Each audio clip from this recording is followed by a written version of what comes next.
One of the best things that we can do to attract and retain donors is to have a great website that is properly optimized. If your website is outdated, poorly designed, or just plain sucks, you're going to be missing out on opportunities for relationships and donations. Think of it this way. If someone is looking to support an organization like yours, yet you are number 8 on the Google, guess who's going to get the donation or the volunteer? The lower you are in the rankings, the lower your support. And the problem is that gone are the days where we could just build a website and they will come. In fact, in some cases, Google will not even index your page if it's not properly optimized. Search engine optimization, or SEO, is a critical factor in creating websites these days. So if you're here searching for how to create the best nonprofit website, we're going to need to talk about SEO. I'm still going to cover how to plan and structure your website, including some trending best practices, but we're going to get a little bit technical. So I did timestamps below because we do cover a lot, and make sure to like, comment, subscribe, share, all that kind of stuff really helps our channel reach new fundraisers. So let's get to it.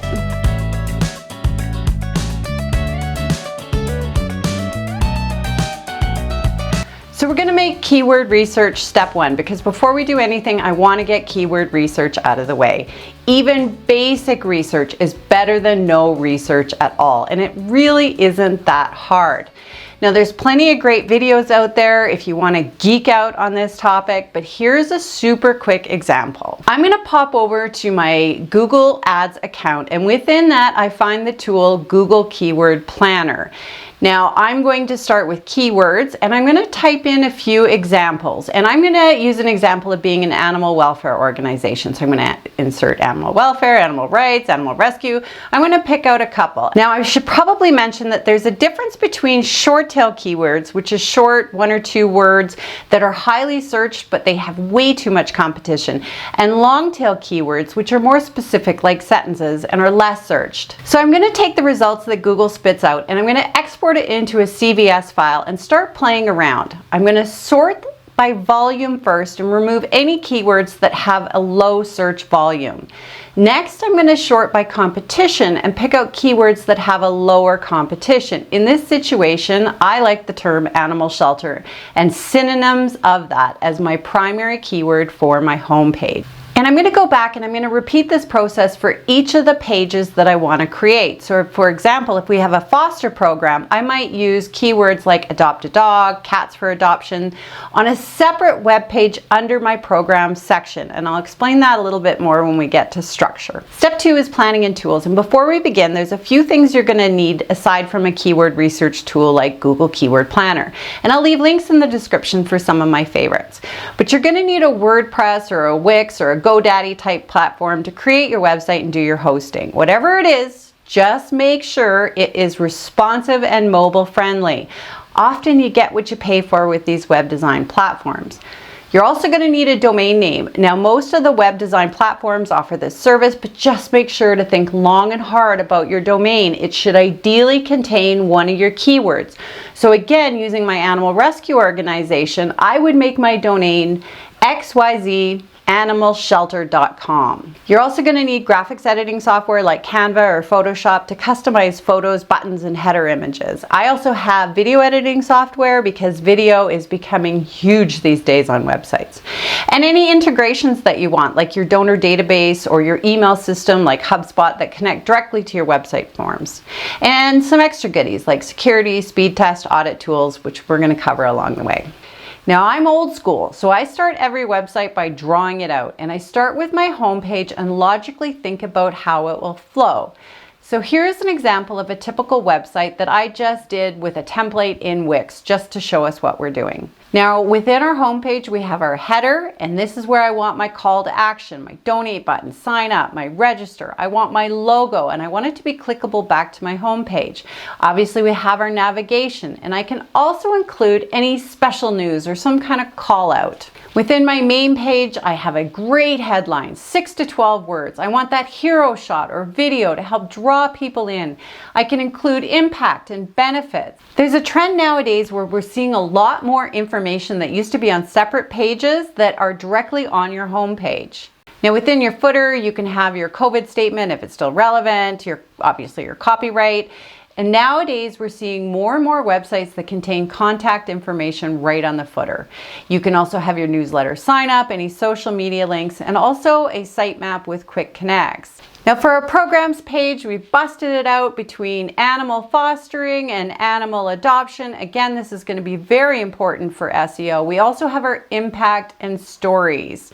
And on our about page, this is where we can put our team and our board, our partners, careers, financials. And then obviously we want a get involved section where we can have our donation forms. Now there's a whole other methodology behind donation forms, which is beyond the scope of this video, but we can also have our volunteer and other ways to support, like planned giving and peer-to-peer and sponsorship. And then finally our blog. Now I talk a lot about the power of blogs, and they are another key to SEO and what we call domain authority. Blogs help us build authority because they help us build backlinks, people linking to our site from theirs. They improve user experience, they increase visits, and so much more. Not to mention all the other marketing and positioning benefits of blogs. So next we want to start writing copy, but this is where SEO really comes into play. We want to start with a header, an H1 heading. Like anything else that we create, it all begins with a really great caption or header. We also want to write a paragraph or two that contains our keywords and variations of them. We can also break things down with additional headers, H2 and H3 headings. Now, just a couple of quick tips when writing your copy. Write for the audience. Hopefully you've done your persona work. Simplify your language. And you can break up text with bullets and white space and show your impact. It's okay to brag. Use stories and stats. Use compelling imagery and clear calls to action. Now, step 4 is laying it out. So now that we're ready, go grab your brand guidelines and let's get to it, because colors, fonts, imagery, voice, and tone are all very important. Your website is your brand. So let's once again bounce back to our example. Just a quick note, if you're using videos or images, make sure to set the alt text so that they contain your keywords. Also ensure the sizes of images are not over 500 kbg or it's going to affect your load time. So I'm using Wix, but if you're using WordPress, you can download an app like Yoast. Now, Google has something called a snippet, and that is what shows up when anyone does a search, and it contains your title, your URL, and your metadata. So we want to make sure we've set that. Now, as you can see, the URL slug is animal adoptions. We're using our keywords there. We also have animal adoptions plus our name and your city if you're doing local SEO in our title tag. And then finally our meta description, which again, we're using the keywords, but we want to make sure that it's going to entice people to click on the link. We do this for each of our pages using each unique keyword that we picked for each of our pages. Another great thing about using programs like Wix is they have integrations where they will actually walk you through some of the search engine optimization. Now, this was just a quick overview. My main goal is to reinforce the idea that SEO is super important. I mean, we haven't even talked about things like SLL certificates and schemas and backlinks, well, the whole off-page SEO stuff. But this should get you started. The main thing is you are here searching for how you can make your website better.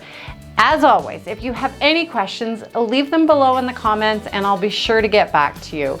With that, I'd like to thank you for staying till the end. It really helps our channel. So make sure to subscribe and we will see you next week.